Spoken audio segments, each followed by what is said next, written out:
Hay regiones donde el calor no solo quema la piel, sino también el alma. Zonas donde la noche no es refugio, sino advertencia. Allí, entre la bruma densa de los cañaverales y el eco de machetes afilando la penumbra, se escucha un nombre que no se pronuncia con ligereza. Un nombre que huele a azufre, a tierra reseca por sangre y a pactos sellados con el dolor.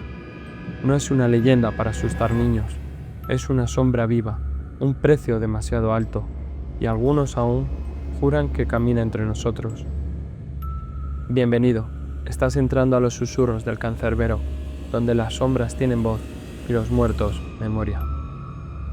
Hoy nos internamos en el norte argentino, entre los surcos ardientes de los ingenios azucareros para explotar la historia prohibida del familiar.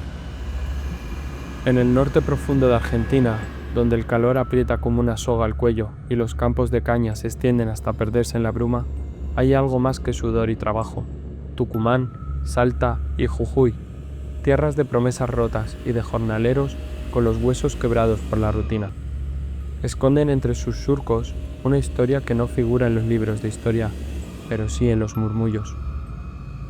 Allí se levantan los ingenios azucareros, verdaderas ciudades dentro de la provincia, donde miles de hombres se sumergen en jornadas que no distinguen día de noche, buscando extraer el oro blanco, el azúcar. Pero debajo de esa aparente industria próspera se mueve algo más, algo ancestral, oscuro, que ha sido transmitido generación tras generación en las sombras. Los viejos del lugar, esos que miran en silencio con la piel curtida por el sol y los ojos opacos de tanto ver lo innombrable, hablan del familiar. Pero no lo hacen con libertad, lo susurran, como quien teme despertar algo dormido. Porque en los ingenios todos saben que no hay que nombrarlo sin razón. No es un mito cualquiera, es una advertencia. La creencia se clava como espina en el corazón de las comunidades obreras. El patrón, el dueño del ingenio, aquel que jamás suda, que nunca sufre, que enriquece su poder con una pasividad casi sobrenatural, no lo logró solo. Hay algo detrás, una criatura, un pacto, una ofrenda, y cada cierto tiempo, cuando alguien desaparece sin dejar rastro entre los surcos, o cuando un cuerpo aparece desgarrado al borde del trapiche, todos entienden el mensaje. El familiar ha cobrado. Pero, ¿qué es exactamente esta criatura? ¿De dónde surge su leyenda? ¿Y por qué está tan íntimamente ligada a los ingenios del norte argentino? Para entenderlo, hay que hundirse más, mucho más. Para comprender el nacimiento del familiar, hay que remontarse a un tiempo donde la tierra argentina aún estaba marcada por las heridas abiertas de la conquista. La sangre indígena, mezclada a la fuerza con la europea, dejó no solo pueblos destruidos, sino también creencias deformadas, miedos mutados y pactos sellados en la desesperación. A mediados del siglo XIX, con la llegada de capitales europeos y criollos poderosos, los ingenios azucareros comenzaron a florecer en el norte.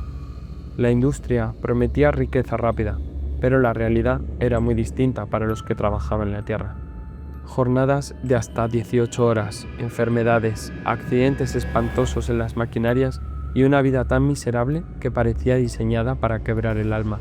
Fue entonces, según los más viejos, cuando algunos patrones decidieron sellar un acuerdo imposible, un pacto con lo innombrable, un ritual que no aparecía en ningún libro de contabilidad, pero que era más rentable que cualquier inversión. En la versión más extendida, el patrón acudía a un brujo, un curandero oscuro o incluso directamente al diablo, para sellar un contrato de poder y prosperidad. El precio, sangre. No solo simbólica, sino literal. Para mantener su riqueza, el patrón debía entregar una vida humana de forma regular, preferentemente de alguien que trabajara para él, un peón, un olvidado, uno más. Así nació el mito del familiar, una criatura infernal traída por el mismo patrón, oculta en las profundidades del ingenio, alimentada con carne humana como parte del trato. La figura del patrón ya no solo era la del opresor económico, sino la del ofrendador. Este acuerdo diabólico explicaba muchas cosas, porque algunos ingenios jamás quebraban pese a las crisis, ¿Por qué ciertos patrones envejecían más lentamente? ¿Por qué algunos empleados desaparecían sin dejar rastro? ¿Y por qué la policía jamás investigaba en serio?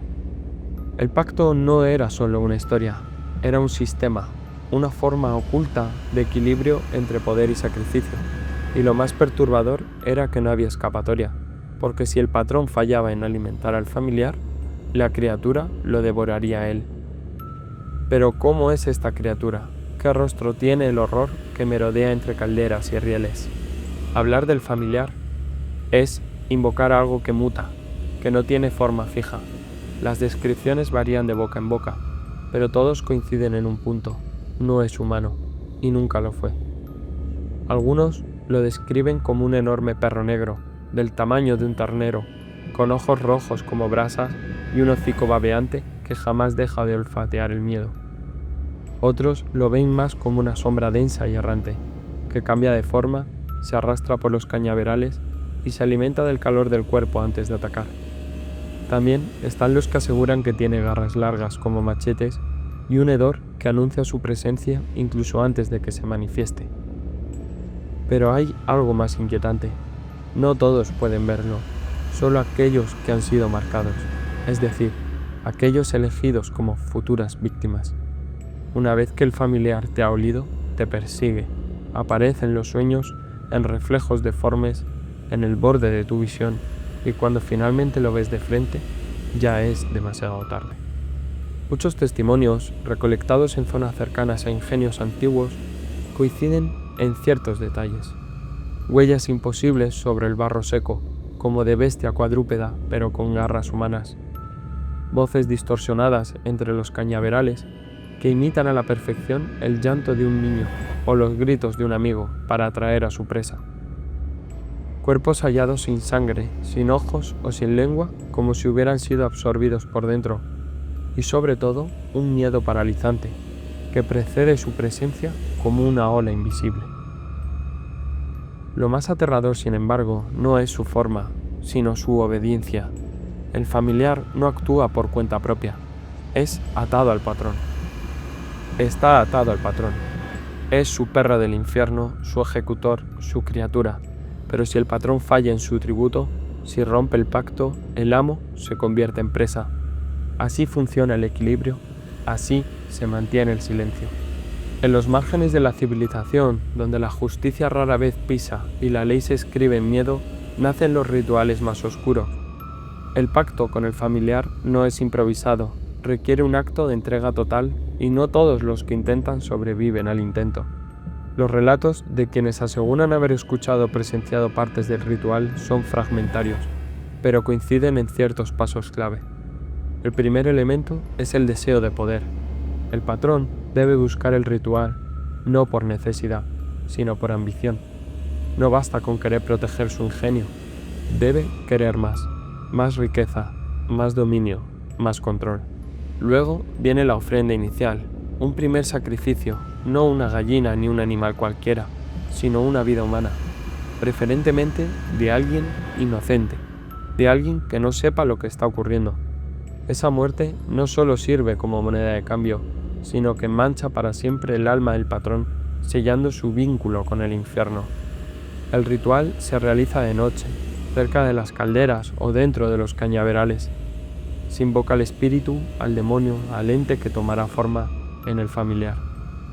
Algunas versiones hablan de símbolos dibujados con sangre, otras de cánticos en lenguas olvidadas, y algunas más osadas afirman que hay que enterrar el corazón aún palpitante de la víctima para completar el llamado. Si el rito tiene éxito, la criatura aparece primero como sombra, luego como presencia tangible.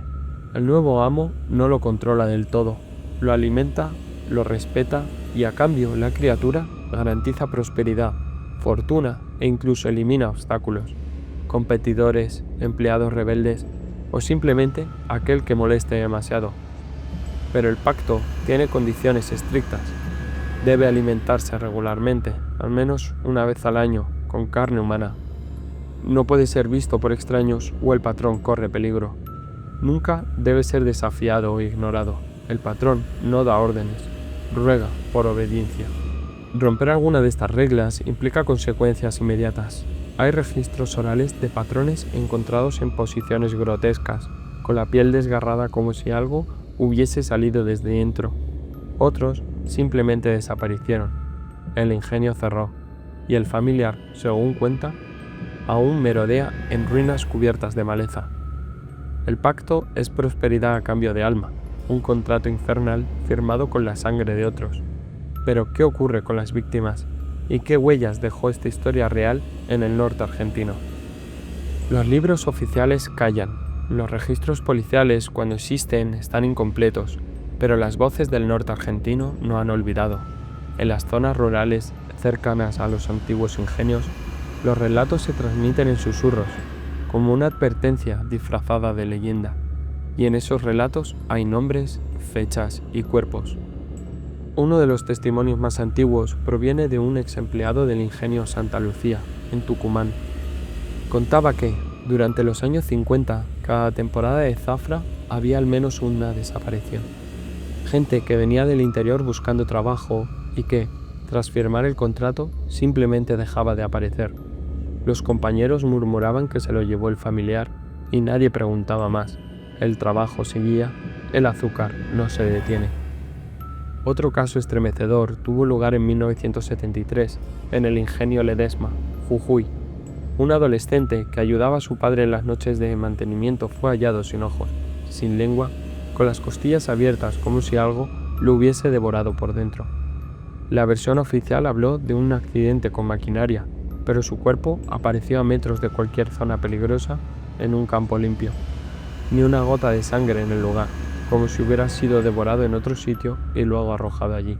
Testigos anónimos han contado en programas de radio del interior haber visto una sombra negra enorme salir del fondo de los galpones viejos. Un anciano, en tafí viejo, relató entre lágrimas cómo escuchó, en los 80, a un hombre gritar desde los cañaverales y luego ver salir al patrón del ingenio con una sonrisa helada. Nadie volvió a ver al hombre que gritó. También hay registros en archivos periodísticos locales de cuerpos hallados mutilados, algunos drenados por dentro, otros totalmente calcinados sin señales de fuego alrededor. En casi todos los casos, los investigadores culpan a animales salvajes o accidentes improbables, pero los lugareños no creen en casualidades. Hay algo más, el silencio sistemático. Los que intentaron denunciar desaparecieron. Un ex empleado del ingenio San Pablo juró haber descubierto una habitación sellada en las entrañas de la fábrica, con símbolos grabados en las paredes y un hedor insoportable. Días después de contarlo, fue hallado colgado en su propia casa. Se dijo que fue suicidio, pero no había carta, solo una palabra escrita en la pared: alimentado. Lo perturbador es que los relatos no han cesado. Algunos jóvenes aseguran haber oído aún los gruñidos en la noche, cerca de ruinas de ingenios cerrados hace décadas. Otros juran que sus abuelos, en su lecho de muerte, confesaron haber servido al patrón como cómplices en los rituales. ¿Era eso o ser la próxima ofrenda?, dijeron. ¿Y si esto fuera cierto? ¿Cuánto de lo que llamamos leyenda es simplemente una verdad que decidimos no ver? Nada se perpetúa durante generaciones sin protección. El mito del familiar no habría sobrevivido si se tratara simplemente de un cuento popular. Hay una fuerza detrás de su permanencia, y esa fuerza se llama miedo, pero también poder. Los ingenios azucareros del norte argentino fueron durante décadas estructuras de dominio absoluto. No solo controlaban la producción de azúcar, controlaban vidas enteras. El patrón era juez, empleador y a menudo dueño de las tierras y hasta de las viviendas de sus trabajadores. En esos pueblos fabriles no se hablaba, se obedecía. El pacto del familiar, entonces, se convirtió en algo más que una superstición. Era una advertencia tácita, un símbolo del castigo para quien se atreviera a hablar de más, a preguntar demasiado o a romper la cadena de sumisión. Las desapariciones se cubrían con excusas plausibles. Se fue del pueblo, era un alcohólico, lo despidieron y nunca más se supo. Nadie pedía explicaciones, nadie quería ser el siguiente. Los sindicatos, cuando intentaron ganar poder, se toparon con una barrera invisible. Algunos líderes murieron en circunstancias sospechosas, otros simplemente abandonaron sus puestos. casualidad o el poder del miedo actuando desde las sombras? Incluso los periodistas locales sabían que habían temas que no se tocaban. Un cronista de San Miguel de Tucumán contó off the record que, al investigar muertes extrañas en los alrededores del ingenio Bellavista, recibió llamadas anónimas, amenazas e incluso notó que su coche fue intervenido. «No entendés con qué estás jugando», le dijeron. Nunca publicó el artículo. Lo más inquietante es que este silencio también opera desde lo simbólico. La figura del patrón exitoso, respetado por todos, está tan idealizada que nadie quiere mirar debajo. Los lugareños, aunque intuyan, prefieren no confirmar, porque aceptar que algo demoníaco habita entre los cañaverales es aceptar que puede venir a por ti. Y así, con el paso del tiempo, el familiar se convirtió en parte de la estructura misma de poder. No necesita manifestarse a diario, basta con su reputación.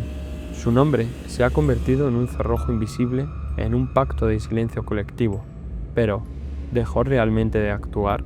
Podríamos pensar que todo esto quedó enterrado junto a los ingenios, que el familiar fue una construcción del miedo obrero en tiempos de explotación, un eco de épocas donde la muerte era rutina. Pero entonces, ¿cómo explicar los testimonios que aún hoy siguen surgiendo? En los últimos años han aparecido reportes de experiencias extrañas en zonas donde los ingenios ya no funcionan, pero cuyas estructuras siguen en pie, cañaverales que aún se cultivan, galpones oxidados que sobreviven como esqueletos de otra época y algo más, algo que muchos describen como presencias. En 2015, un grupo de estudiantes de arquitectura entró a lo que quedaba del Ingenio Esperanza, en Jujuy, para hacer un relevamiento fotográfico. Según su testimonio, uno de ellos se separó del grupo por unos minutos y volvió pálido, sin poder hablar. Más tarde contó que había visto una figura enorme, negra, que lo observaba desde el final de un pasillo. No era un animal, no era humano, y lo peor, parecía que lo estaba esperando. En 2021, un recolector de caña en Salta denunció haber encontrado restos humanos enterrados superficialmente entre los surcos. El informe oficial descartó cualquier crimen, aduciendo que eran restos antiguos, pero según algunos colegas del hombre, días antes, él había comentado que sentía que algo lo seguía entre la niebla al amanecer. Al poco tiempo, desapareció. La policía dijo que se fue del pueblo por temas personales. Nadie más lo vio. También existen vídeos grabados por exploradores urbanos que entran a ruinas de ingenios abandonados. En uno, subido a redes en 2023, se escucha con claridad un gruñido profundo, animal, que no se identifica con ninguna especie conocida de la zona. El explorador, visiblemente afectado, abandona el sitio de inmediato. En los comentarios, varios lugareños dejaron el mismo mensaje: no vuelvas, no lo molestes. Más aún, hay familias que viven cerca de estos sitios y que siguen dejando ofrendas, comidas, velas, muñecos rotos, como si aún creyeran que algo debe mantenerse dormido, como si alguien debiera seguir siendo alimentado. El familiar, según estas nuevas versiones, ya no pertenece solo a los patrones, se ha liberado y ahora vaga, atado no al oro ni al azúcar, sino a la tierra misma, a los pactos antiguos que nunca se rompieron. Es un mito reciclado, sugestión colectiva, o una criatura que, al quedar sin amo, ha decidido buscar sus propias presas. En la memoria popular, los mitos no mueren, se transforman. El familiar ya no es solo una criatura, es un símbolo, es el miedo heredado, es la cicatriz de una época en la que la vida humana valía menos que una tonelada de azúcar. Hoy, en muchos pueblos del norte argentino, su nombre aún se evita.